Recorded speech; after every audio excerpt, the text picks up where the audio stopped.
हम सब सोचते हैं ना कि हम कहाँ से आए, हमारी शुरुआत कैसे हुई। ये सवाल ये हमेशा से हमारे मन में रहे हैं।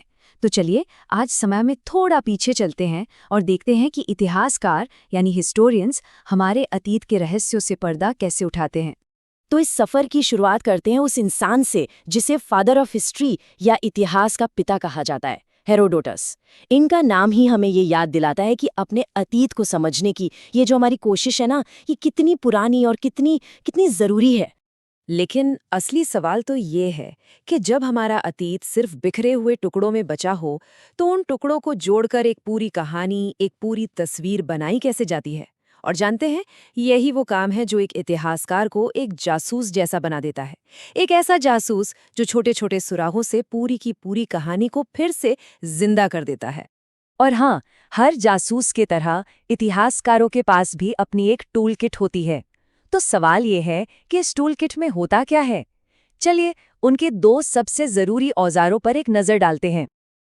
यहाँ पर ना दो बिल्कुल अलग अलग दुनियाएं हैं। एक तरफ है वो चीजें जिन्हें हम छू सकते हैं, मतलब आर्कियोलॉजिकल सोर्सेज, और दूसरी तरफ हैं वो लिखे हुए शब्द, वो विचार जिन्हें हम पढ़ सकते हैं, यानी लिटरेरी सोर्सेज। एक तरह से देखें तो एक हमें बताता है कि क्या था और दूसरा हमें ये समझने में मदद करता है कि क्यों और कैसे हुआ।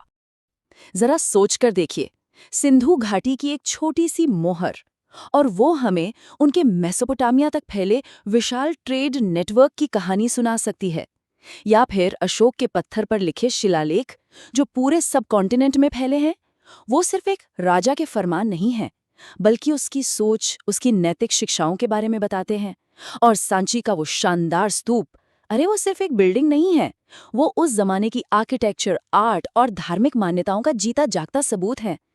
ये सारी खामोश चीजें हैं ना, अपने समय की कहानियां बहुत जोर जोर से सुनाती हैं। और फिर आती है शब्दों की ताकत। वेद और पुराण हमें पुरानी भारत के फलसफे और धर्म की गहराइयों में ले जाते हैं। कौटिल्य का अर्थशास्त्र, मौर्य एम्पायर का एडमिनिस्ट्रेशन कैसा था, उसकी एक ऐसी झलक देता है जो कहीं और मिल ही नहीं सकती। और जो बाहर से ट्रैवलर्स आए थे, जैसे मेगिस्थनीज या हुएनत्सांग, उनकी लिखी बातें हमें उस दौर को एक बाहरी इंसान की नज़रों से देखने का मौका देती हैं। तो मतलब सबसे ज़रूरी बात क्या हुई? यही कि ये दोनों सोर्सेज एक दूसरे के बिना बिल्कुल अधूरे हैं। ये जो कोट है ना, ये इसे बहुत ही खूबसूरती से समझाता है। आर्कियोलॉजिकल सोर्सेज शरीर की तरह हैं और लिटरेरी सोर्सेज आत्मा की तरह।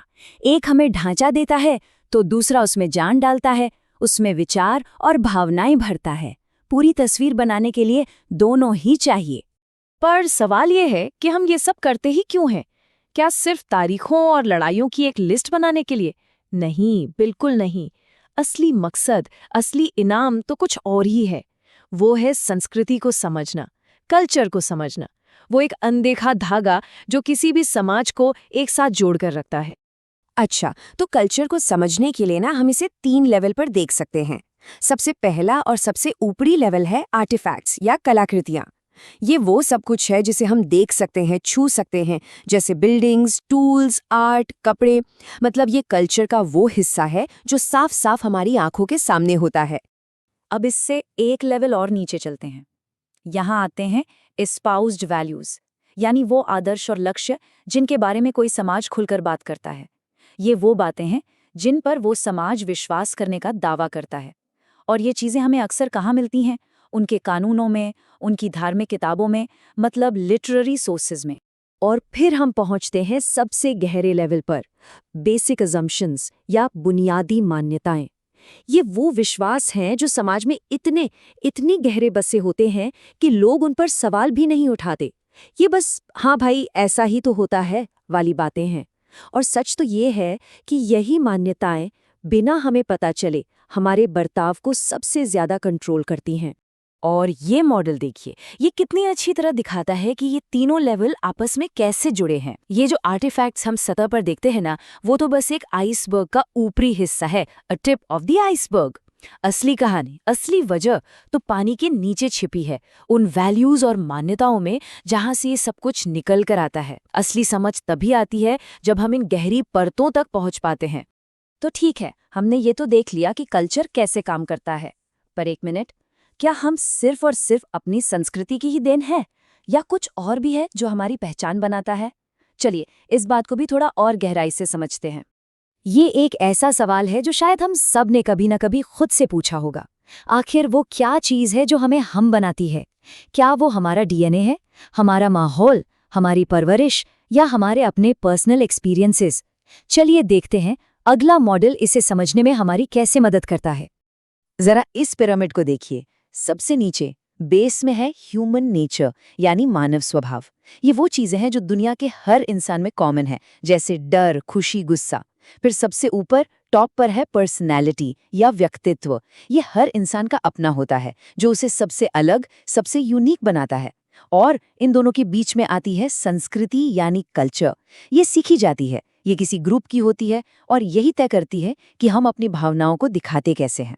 तो हमने ये तो समझ लिया कि इतिहासकार सुराग कैसे इकट्ठा करते हैं और कल्चर की परतें कैसे खोलते हैं। लेकिन एक और सवाल है, ये सारे सुराग, ये सारी कहानियां, ये सब आखिर रखा कहाँ जाता है? कौन है जो हमारी इन यादों की हिफाजत करता है?